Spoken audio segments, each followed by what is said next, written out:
one balance. I'm not going more. Very I don't very I don't know. It brought you. And I say, you're going to be full of get and get them up on under. Why cry be unto our life?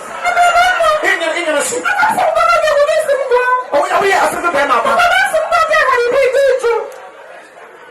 It don't get it away. What would you let them, madam? You know what you have my head in your pocket? Look at my dad's daughter. I don't laugh onto my song. Tikam.